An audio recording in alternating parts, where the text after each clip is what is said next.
Welcome, everybody. Hello. Thank you for being here. Coming at you live from New York. This is Spirit Matters. My name is Dal Gurunga, and I'm here with Brejrani, who's on the move this morning. She's on the Ah, streets. I am. I thought I was going to the museum, but I got the day wrong. And so I am looking for a place in Central Park in the sun The to day wrong, park like myself. the museum is closed. It's not closed, but I'm a member, and I thought today was an early member day, and it's not. So there you have Or it. some days they open it early for members. Yes. Yes, Okay, yes, what? yes, yes. Wow, what museum? The Metropolitan Museum. Wow. So they open it early for members, meaning you can go in there early before everybody else, and it's like a lot less Before the crowded. yes, exactly. And most museums have something like that. They have member hours. At least most Wow. museums in New York have member hours. And at this time of year, with so many school trips and tourists in town, etc., they can be Wow. quite crowded during the day on I wonder if we other can create days. So, like, I wonder if we can create like life memberships for ourselves. Like, like, okay, like you have to, only certain people are allowed to contact me at certain hours of the day. You can have like, you can set, like, you can tell your phone company or tell Google, like these amount of people are not allowed to write me or text me or email me unless they pay for particular permissions to contact me at certain hours. yeah, yeah, yeah. I mean, I think we probably all do that in some way by our own sort of personal screening policies and practices, which is like, okay, there's only some people I'm going to answer if they call me or text me before 9. Um, and other people will just go straight to voicemail or whatever. And then, you know, Wow. I know, It's like I the know I do that. It's like the unrecognized number. I always decline the unrecognized number, but then I'm like, what if it's somebody important that I just don't have their number? And then you're standing there staring at your phone because you don't know whose area code or what you're looking at. And then you're like, hello. Hi, this is Deborah. I am calling from fax mail David. services. Yeah, yeah. And it's like, David, how are you? And you're like, do I know you? And you're like, oh, it's a recording. This is a really good recording. Yeah. For sure, for sure, for sure. So what's your plan for But today? Go to so the my park? Are you plan going for back to the museum or you're like, no, I'm not going there with the peasants? I think I may or may not. We will see because I am going to the NYU has a program, a bhakti program on Fridays. And I have to do that this evening. So I still have to do some preparation for that. Meaning So you're going and giving like a presentation at NYU? yes, yeah, yeah, the That's bhakti club. amazing. That's Yes. amazing. So, and then I have lunch with a ex coworker who's been traveling the U.S. in an aero something or other, one of those little everything in your little bus kind of thing, sleeping, all that kind of thing. Arrow. So, I thought he's traveling like in a plane, like Airstream. he's been in the air. No, no, no, no, no, no. He's been in one of those sleek um uh camper van type things, but really sleek. Wow. Upscale camper van kind of thing. Friday sounds Um, like your fun day, adventure day. well, Friday, that actually does take me to something interesting because Friday is actually my day, what I call my day off. And Oh, you're spending your day off with us. I'm spending my day off with yes, yes, yes. And I tend not to do any We're work or we're members. We're members of your life. there you go. We're members of your life. Thank you. So that's what my day is. You That's said my you day wanted planned. you said you wanted to Mhm. talk about that, or you just wanted to just let us know. I think just that sort of taking time for yourself in some way and how important that is. Back to sort of that and taking that time and spending a day of kind of being. I was talking to one of my long-term people in my life who I've had a spiritual connection to for 30 years or so. And he was kind of sent me this message about how he realized he was burnt out. And one of the things that I think we got to was that it just wasn't he wasn't being as organized about his life as he could be. Um, and two, that he really just needed some more time when he was just, these days off that he was taking, he just needed to, you know, really just kind of could be more present in his body, like what we were talking about the other day, just be Yeah. more present. Yeah. And he also has 2 days off a week that he takes. And we can't all do that, but how we spend that time, I think is really sort of important. Whatever we do, that it somehow is reviving, rejuvenating, that it feeds us, because so often we spend our time um, giving energy, giving emotional energy, giving mental energy, giving physical energy. And we need to be looking at how we replenish um, And and what prioritizing it. what are some things you do to replenish? Well, one is that just taking that time off, like really disconnecting. Some people take time And off, but then you don't, I mean, taking time off, but then what I'm hearing from you also is not just taking time off, but then making sure that you're using that time in a way that nourishes you, which sometimes we don't do. Sometimes I take a time off and then I do something and then it's all of a sudden 2 days off are no longer off and I'm just back to the grind and I'm feeling drained. yeah, I think two things. One is because we're so often connected, for many of us, we think we're taking time off and we're not. Mhm. So to really check in, are we not listening to voicemails? Are we not listening to checking the emails? Are we really taking that time off? Because I think very often like I didn't go into work, and that's how I took the time off. But I checked this and I checked that. My mind and my mental space was still devoted to thinking about it.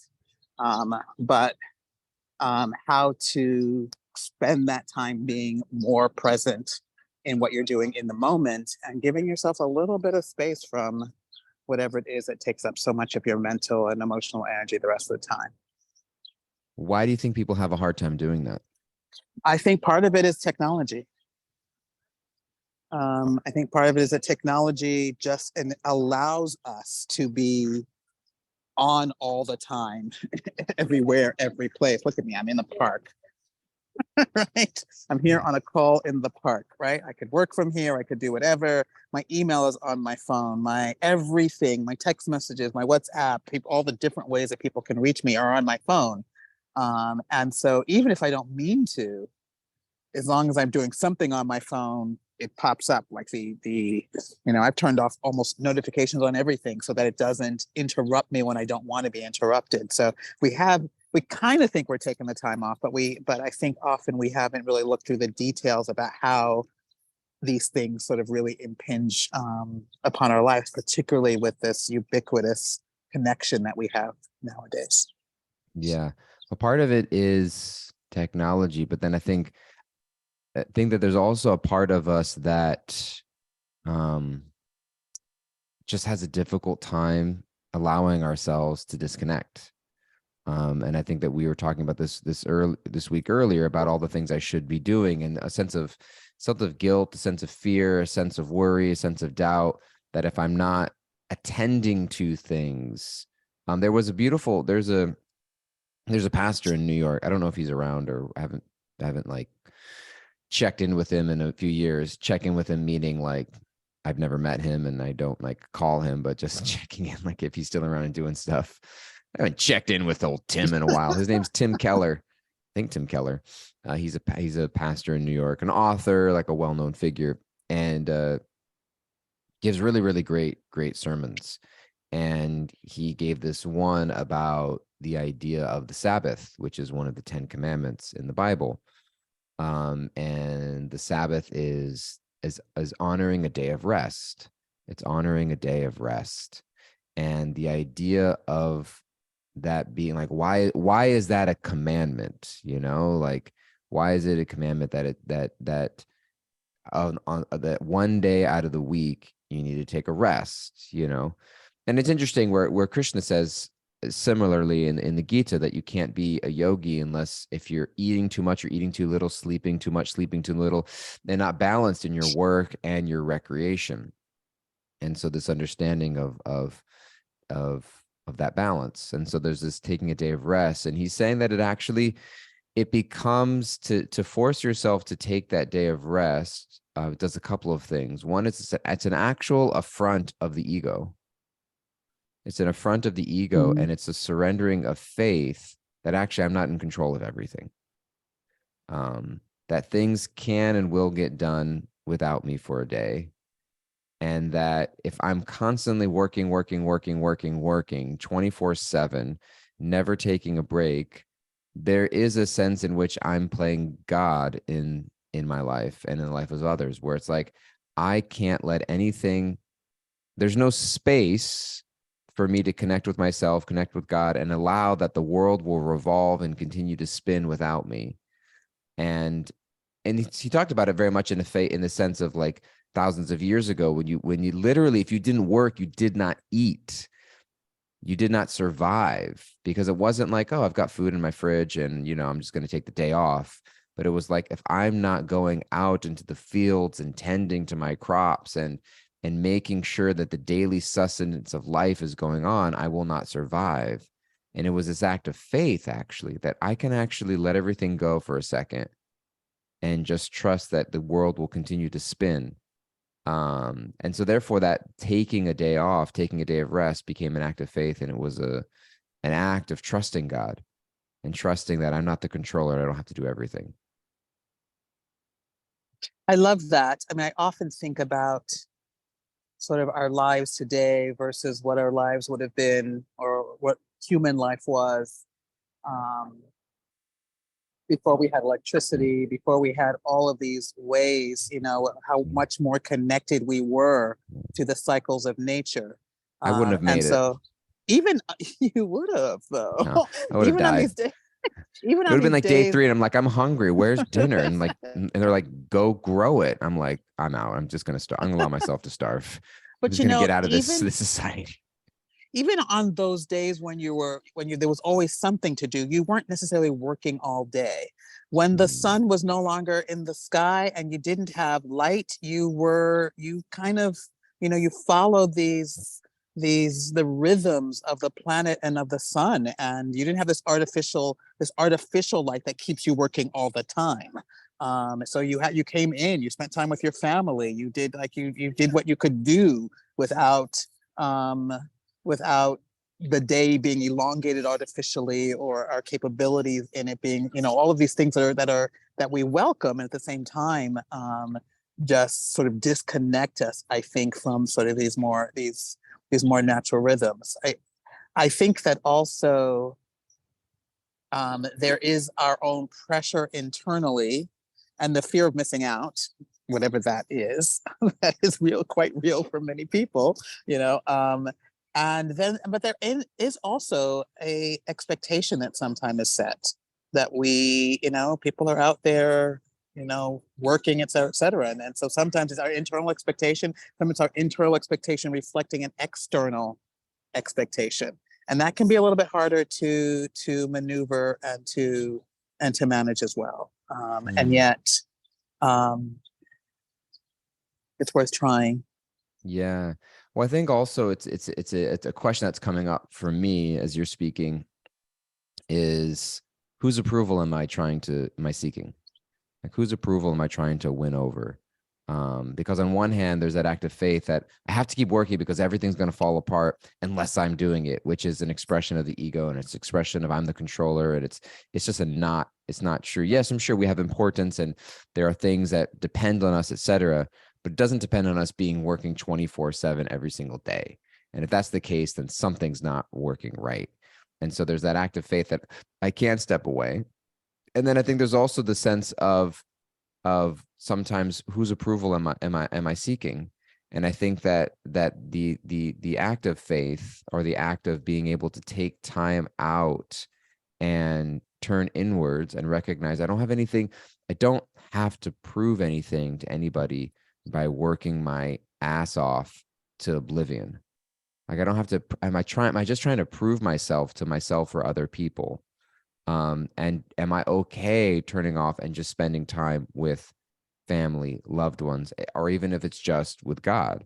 Am I okay just spending this day, spending time with Krishna, and not even letting anybody else know about it? meaning like I don't have to share with somebody else and get spiritual credits for it. Like, look at me, I spent a day meditating, and posting it and writing a reflection about it and letting, other people. And it's just like, no, this day was just for me.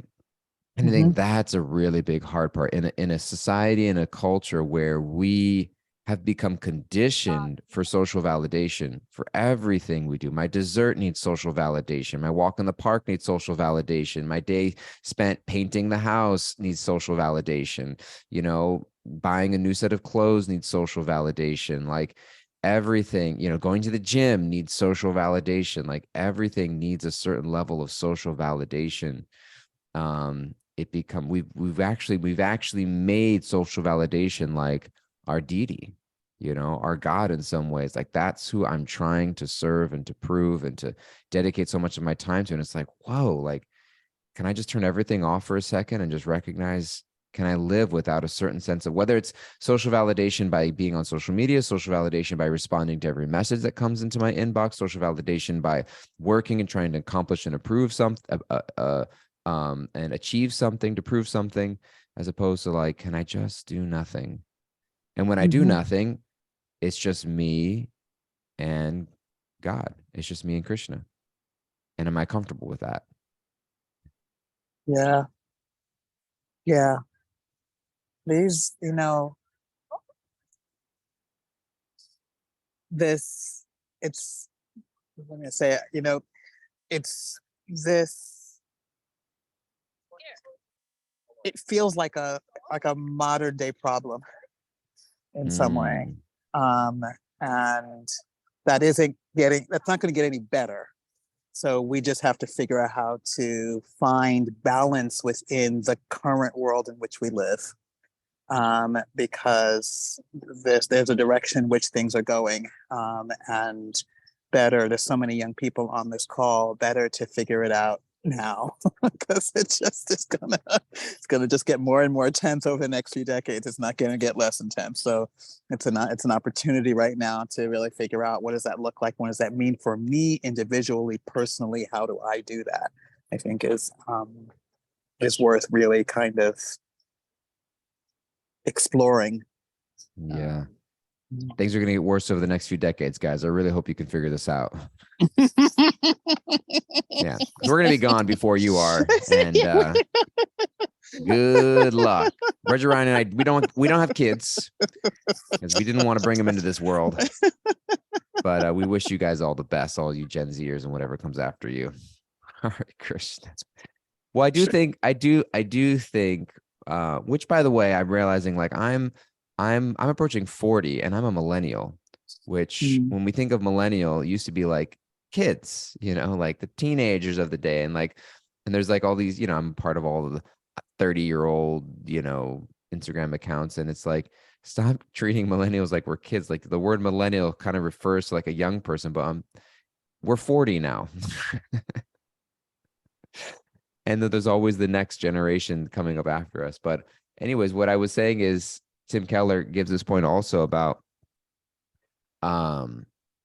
modern problems, and that he also talks about career and purpose. Yes. And about how kind of career tied to purpose in some ways is a modern phenomena, where previously, your occupation was something that you did in order to survive or provide income. And you had various defined roles in your life. I was a brother, I was a father, I was a sister, I was a mother, I was a wife or a husband I had my occupation. It was a means to surviving, but that wasn't my occupation, wasn't my purpose necessarily. It was, my purpose was my relationships and my connection. And there wasn't this sense of, like you said, I would work when the sun comes up, and when the sun goes down, it's done. And there was a much more inner focus towards existence rather than this need. Like, we know way too many people today. We have contact with way too many people. And I think that now we're in this place where we're 18 years old, 17 years old, 16 years, 22-year-old. And I'm like, I don't know what I'm doing with my life. And there's all this pressure to like find a career and what's your purpose. And we're trying to like figure all of that out, when rather we we actually end up overthinking it, because I think like, wow, what if I choose the wrong career?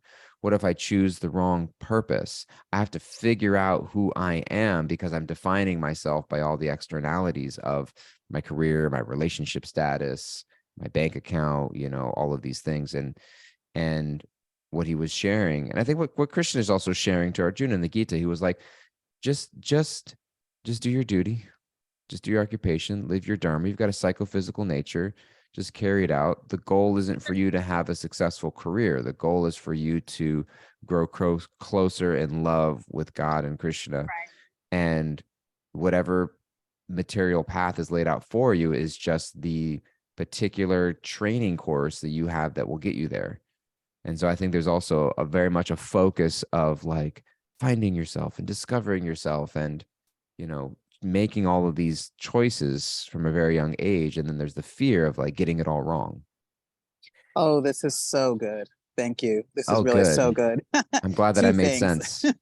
Two things. One of which is that, we used to know that like you can't get it wrong. You can just learn, right? So Mm, like you make a choice, if you're 18, you make a choice, and then 10 years later you've learned something and you make a different choice, right? Like that's like the life evolves. It's not like yeah, there's some people that know from like they pop out and they know they want to be a doctor and they become a doctor. Most people are not sort of in that category, right? So I think the other really key, because I do HR for a living, and so, or did for years, and this there's a unhappiness that people find in work because they're trying to get their purpose out of it. And I mm. remember someone coming into my office and she was like, I don't feel, unless I know what my next promotion is. And she'd just gotten promoted. And I was like, sweetheart, you've got to find a purpose outside of this place. You have to have a purpose outside this place, or you will be unhappy in this place, because this place can never fulfill this. It cannot. And if in fact, and I believe this is so, because I think this is the essence of almost all spiritual practices, which is that we're here to love and be loved, and to love God and to serve God, and to love and serve God through loving and serving each other, right? Then how can I do that? I can do that in all kinds of different ways every day, and be really serving my highest purpose. And maybe even in my workplace, I can figure out how to do that. And so that where I'm getting my purpose out is not the career that's there, but I'm living this purpose because I'm helpful to people, because I bring prasadam to people and they eat it, because I smile at people and I acknowledge people and their humanity and the deity within them. Like these are ways of bringing your purpose to work without making work your purpose. Yeah. Say that again. Bringing your purpose to work rather than making work your purpose. Yeah. Wow. That sounds So like how do I live that? If my purpose is to serve, I can mm, serve anywhere. My purpose is to love, I can love anywhere. And how can I do that the best I possibly can in this environment and get my yeah. job done? Yeah. Wow. That's really beautiful and profound. And Martin Luther King said as much when he was speaking from, again, he was giving like a sermon or a speech, and he was talking about Jesus giving the instruction that the greatest among Mm-hmm. you will be a servant. And he said the beautiful thing about it is you don't have to, have a PhD to serve. You don't have to make your subject and your verb agree to serve. He was giving this whole impassioned Mm-hmm. speech about Mm-hmm. you only need a heart full of grace. Anybody can be great because anybody can serve, and you can serve in any capacity. And I think we overlook the ways in which we have the capacity to serve. And I think that when we get caught up is that when we think our service is supposed to look a certain way, or that it's supposed to be Yes. recognized in a certain way, it's supposed to be on a certain scale, right? You know, there was that story. When I was growing up, the big sensation was chicken soup for the soul, not like literal chicken soup, but the books, Yes. that was Mm-hmm.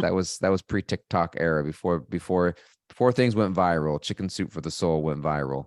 and all these little anecdotes of little feel good stories. And there was one about a guy walking along the shore and the beach, and there were all these. The story goes it was starfish, and they were all out of the water, and I think they need to be in the water. So there was like hundreds of starfish all along the sand, and he was just taking them one by one and throwing them back in the water to save them. And there were so many, and he was just doing like one at a time. And somebody said, like, do you really think you're making a difference, with like there's all these starfish here? And he just took one starfish and he placed it in the water, and he said, I made a difference to that one. Granted, these are starfish. But the idea is that, somebody once shared with me, I heard somebody say this phrase in this regard, that do for one what you wish you can do for everyone. So sometimes we think that, like, what difference can I make in the world? There's so much going on. Well, maybe you can't serve everyone, but you can serve someone. And I think that we overlook that sometimes. And sometimes we all have a sphere of influence in our life. We all have a sphere of difference making that we are doing. And if we focus on that, we can actually align ourselves and feel like we're doing God's work in the world by connecting God in our heart and extending that love and compassion. Bhaktivinoda Thakur, a great Bhakti saint, mentions that a love for God, prema, manifests in the material world as daya, which is mercy and compassion, jiva daya, for all living beings. And so how does that love and compassion, that action, my goal isn't to have a big successful career. My goal isn't to get a bunch of followers. My goal isn't to somehow impress other people or prove other people or get other people to like me and get invited to everything, and et cetera, et cetera, et cetera. My goal really is to develop a heart that is eager to serve and become attached to that service. And where do I find reciprocation from that? It's internally. Yeah. It's internally from Krishna. And I think, I'm sorry. I was going to say, if I'm not getting that internal reciprocation from Krishna and I'm seeking it elsewhere, that's a losing game that I will spend the rest of my life searching and eventually just collapse out of exhaustion from, because I'll never catch it. I think that connected to that is, and don't look for the difference you're making, because you often don't know what difference you're making. You just have to be. You just have to be. You just have to be love and express love, because you don't know. You don't necessarily see it. The person on the street who you smiled at, you don't know what that did for them. Right? So just be, and be detached from the outcome in some ways. Right? So be detached from the outcome. That's what we're learning in the Gita.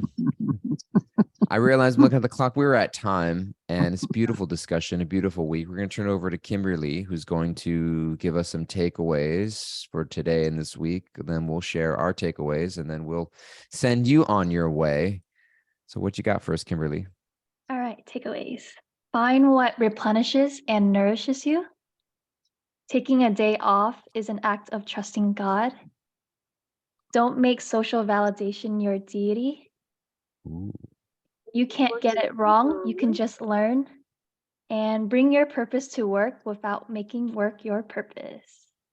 Thank you. There you go. Thank you, Kimberly. Brajrani, what are you walking away with?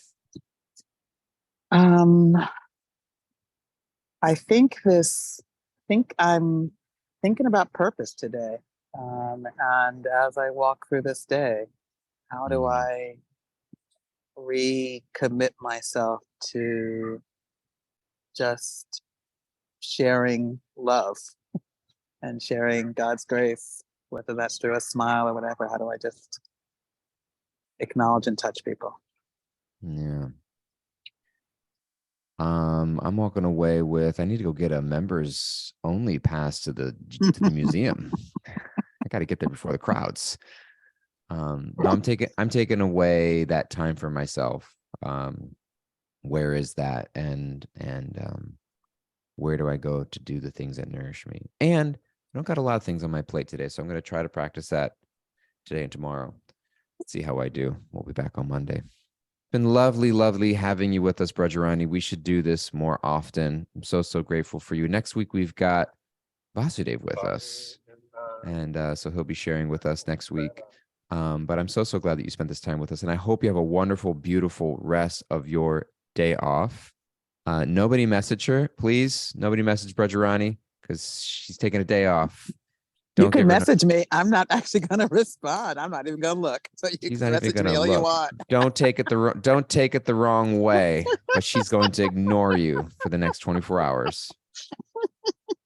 Okay, everybody, please be well. Please take care. We love you. We're grateful for you. Thank you all so much. Bye-bye. Bye-bye.